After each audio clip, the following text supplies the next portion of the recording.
السلام علیکم ورحمۃ اللہ وبرکاتہ۔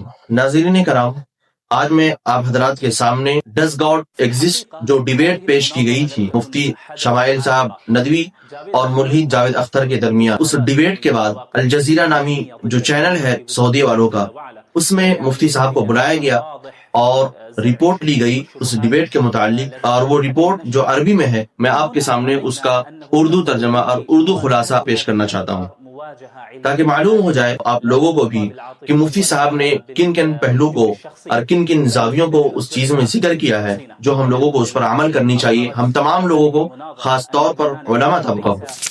اس رپورٹ میں مفتی صاحب نے سب سے پہلے جو ذکر کیا وہ یہ چیز تھی کہ اس شکوک و شبہات کے دور میں جاوید اختر کے موقف نے نوجوانوں کے ذہنوں میں شکوک و شبہات کے بیج بوئے۔ یہ مناظرہ کوئی عام واقعہ نہیں تھا بلکہ ایک فکری ضرورت تھی، اور اس کا مقصد کیا تھا؟ وہ یہ تھا کہ الہادی بیانیے سے جو نوجوان متاثر ہیں ان کی رہنمائی کی جائے۔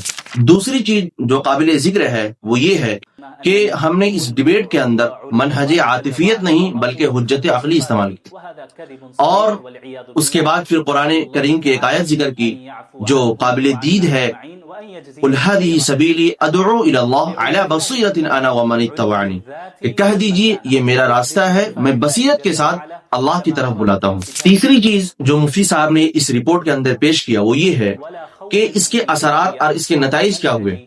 اگرچہ ہمارے پاس سرکاری اعداد شمار نہیں، لیکن ہمیں غیر مسلموں اور شکوک کا شکار نوجوانوں کی جانب سے بے شمار پیغامات موصول ہوئے۔ اس رپورٹ میں مفتی صاحب نے خود بیان کیا ہے، اسی وجہ سے یہ کہا جاتا ہے کہ پہلے اندھی تقلید یا انکار نہیں ہونی چاہیے۔ چوتھی چیز یہ ہے، مفتی صاحب نے عقیدے کی وضاحت کرتے ہوئے یہ فرمایا کہ میں اللہ کے علو یعنی ان کی ذات اور مرتبہ پر یقین رکھتا ہوں، اور صفات باری تعالیٰ کو بلا تشبیہ و تعطیل منہج اہل سنت والجماعت کے مطابق مانتا ہوں۔ مفتی صاحب نے آگے جو چیز ذکر کی ہے وہ یہ ہے کہ انسانی درد بمقابلہ فلسفیانی نتیجات، یعنی ظلم و قہر اور انسانی معنی نفسیاتی اثر چھوڑتے ہیں، مگر کیا یہ خدا کے انکار کی دلیل ہے؟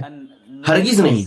وجود معنی وجود خدا کے منافی نہیں، یہ دنیا دار ابتلا ہے۔ اس کے بعد ایک الہادی نظریہ ذکر کیا جاتا ہے، انسان درد سہتا ہے، انسان مر جاتا ہے، معنات کا کوئی معنی نہیں، ظلم کا کوئی بدلہ نہیں ہوتا۔ دوسرا زاویہ جو مفتی صاحب نے ذکر کیا کہ عدل اور اجر، یہ اسلامی نظریہ ہے۔ مسلمان کو پہنچنے والا ہر دکھ، ہر پریشانی، یہاں تک کہ اگر انسان کو ایک کانٹا بھی چبھتا ہے تو اس کے گناہوں کا کفارہ اور اجر کا باعث ہے۔ تو بتائیے کون سا نظریہ انسانی دکھ کو زیادہ سنجیدگی سے لیتا ہے؟ اس کے بعد مفتی صاحب نے اس رپورٹ کے اندر یہ بھی پیش کی، سائنس بمقابلہ سائنس پرستی۔ سائنس پرستی یہ غلط عقیدہ ہے، صرف تجرباتی سائنس ہی سچائی کا واحد ذریعہ ہے، ایسا نہیں ہے۔ سائنس مادی دنیا کو سمجھنے کا ایک بہترین آلہ ہے، اس کو مفتی صاحب نے بہت ہی بہترین انداز میں بتایا۔ اب آگے انہوں نے علم کے ذرائع کو بھی بیان کیا، اور سب سے بہترین ذریعہ وہ ہے وحی الہی۔ وحی کا علم سب سے دقیق اور یقینی ذریعہ ہے۔ اس کے بعد پھر دوسرا جو ذریعہ ہے علم کا وہ یہ ہے عقل اور استدلال۔ اس کے بعد تیسرا درجہ ہے اور جو تیسرا لیول ہے وہ ہے حواس اور تجربہ۔ آگے انہوں نے یہ بھی چیز ذکر کی کہ جب کوئی چیز سمجھ نہ آئے، یعنی کسی حکم کی حکمت سمجھ نہ آنے کا مطلب یہ نہیں ہے کہ اسلام کے پاس جواب نہیں ہے، اس کا مطلب ہے کہ آپ ابھی جواب تک پہنچے نہیں، اور پورے دین کو ایک سوال کی بنیاد پر مسترد نہیں کی جائے گی۔ اس کے بعد آخر میں انہوں نے ان چیزوں کو بھی ذکر کیا کہ سوال کرنے کے آداب کیا ہوتے ہیں۔ سوال احترام، علمی تجسس کے ساتھ ہونا چاہیے، توبیخ یا مذاق کے لیے نہیں ہونی چاہیے۔ تکبر گمراہی کا راستہ ہوتا ہے، اور مخلصانہ سوال ہدایت کا راستہ ہوتا ہے۔ ان تمام باتوں کا خلاصہ کلام یہ ہے، پہلی چیز ایمان اندھی تقلید نہیں بلکہ ایک مضبوط عقلی موقف ہے۔